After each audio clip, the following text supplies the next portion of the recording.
Are you a freshman or sophomore that doesn't have an idea how to plan classes in order to graduate? Well, stick around to find out how I plan out my college classes in order to graduate. So my first tip is to make sure you have an idea of what major or minor you want to be. I feel like as a freshman or even as a sophomore, this is the best time to figure out what classes you're interested in taking in the future. So what I did as a freshman was to look through each major classes in whatever department websites were available, and I basically checked their curriculum to see whether I was going to be interested in taking those classes in the future. I will also check the opportunities that were available to me when I was taking the major. So for example, at Rutgers, as a CBM major, otherwise known as cell biology neuroscience, you had the option to do research when you're a senior. While as an exercise science major, you had the opportunity to get an internship as a senior. So just see the opportunities that are available to you in addition to looking at the curriculum. And I would say when you're starting out in college, absolutely you should try to take the classes that are in the majors you're interested in and also the minor you're interested in if you want to take a minor. This will just make sure that you will be able to not be behind when you finally decide on a major. And again, you don't have to fully commit to a major at this point yet, but just take some classes so that you're not completely behind when you decide on the major you want to pick. I feel like for the first 2 semesters, you get that wiggle room to select classes that you're interested in or be in classes that are in your potential major or minor. I feel like after around 4 to probably 5 semesters that you kind of have to pick a major by then, because if you don't, then you have to push your graduation date back, which obviously it's fine if you really want to, make sure you get the right major. But I know for some people that is annoying, but of course the very important thing is to pick a major that you're interested in and that you stick throughout. And this wiggle room is less if you're doing a double major because you're just gonna have to complete more classes to graduate. My second tip is to make sure you're aware of the requirements you need to graduate. So as I said before, you should check the major websites and the school that you're going to be part of within that major to make sure you're reaching those requirements. Because usually throughout each school and throughout a major, you might have a different amount of credits that you need to attain to graduate.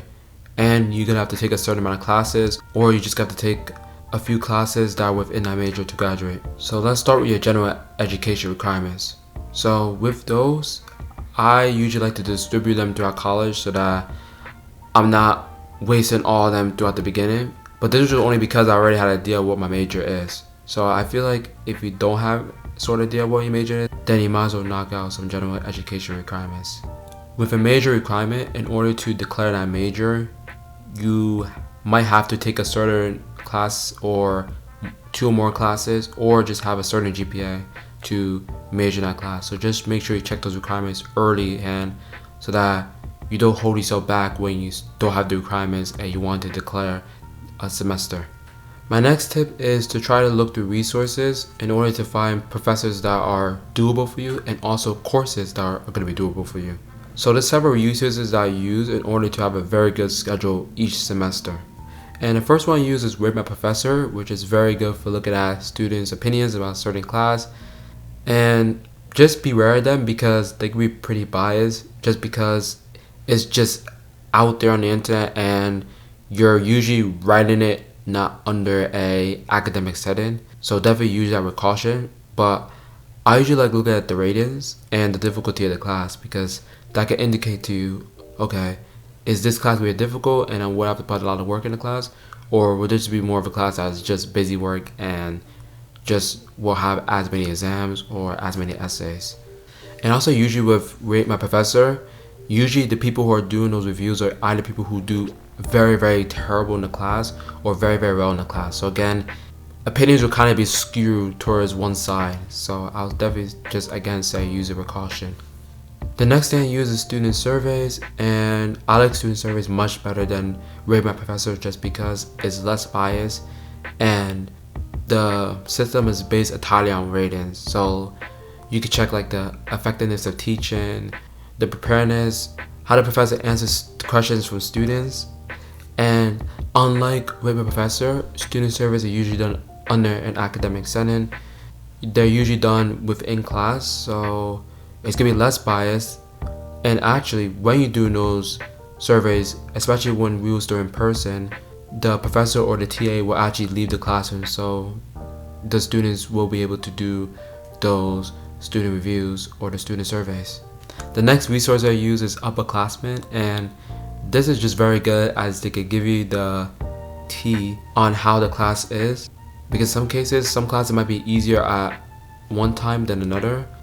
So for example, my school, taking Orgo in the spring was much easier than taking Orgo in the fall, just because the professors were a bit better at teaching than the people in the fall. So it definitely depends on which school you go to, and there might be other times where it doesn't make a difference of when you take a class. So that's why, again, I say ask upperclassmen. Just make sure you know that class is the best time to take that class or not. The next people I would try to go for if I need help is advisors, and I usually go to advisors within my major because they know exactly what I need in order to graduate, and they could just always help me whether I need to ask questions or not. And usually with major advisors, they're actually a little more willing to help because they are specific towards the field that you want to get into. With major for your school, it's a bit harder because they're more broad, so they might not offer as much help. So I only go for them for help if I have a problem with selecting my schedule. And the last place I'll go to is Reddit, because you will be able to see student opinions on certain classes in an anonymous setting. And on Reddit, I was able to see what are the easiest general education classes to take. So I will go on that list and literally just choose classes that are not only easy, but ones that I was actually interested in taking. And they were also able to rate your schedule for you if you weren't too sure on if this schedule is the right amount of classes to take within that semester.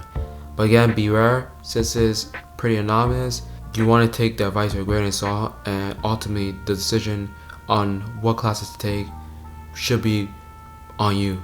Alright, so my fourth tip is to make sure you balance each semester accordingly.